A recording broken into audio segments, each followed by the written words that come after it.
Okay, and I think we can get started. Very nice to meet you all. Talia, hi everybody. I'm Aki Hayashi from Dell Technologies. Hi everyone, my name is Renata. I work at Walmart Canada and I lead the French language and accessibility compliance programs here under Ethics and Compliance. Very much looking forward to working with you all over the next 8 weeks. And I'm glad my voice didn't break. Now I'm going to go on silent.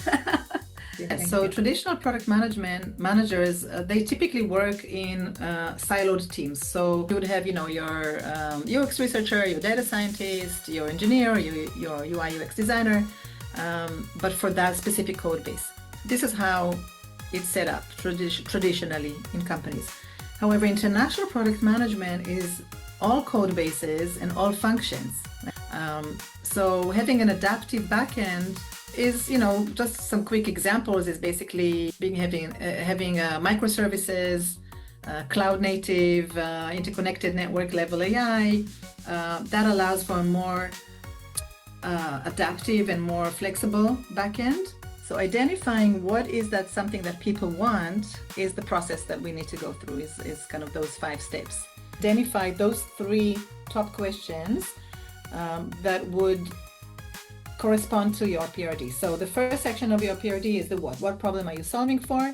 Think about those 3 things. What is the vision? Create the vision, mission, and value proposition. So the mission statement of my team, and we redo this every few years, I should say, but a couple years ago we came up with this one, and it really is to drive the global expansion of our products as much as possible. And looking at what are those requirements to make sure that we can make exceptional products.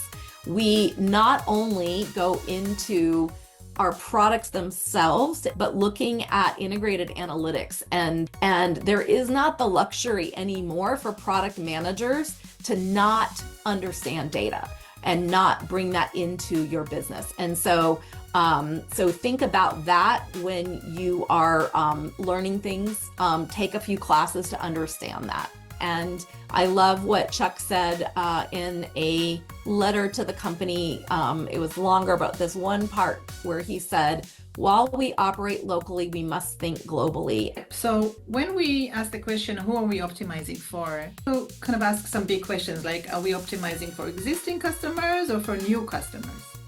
This is a framework that I like to use in Personative. It's a 4-element: physio, psycho, socio, and IDEO.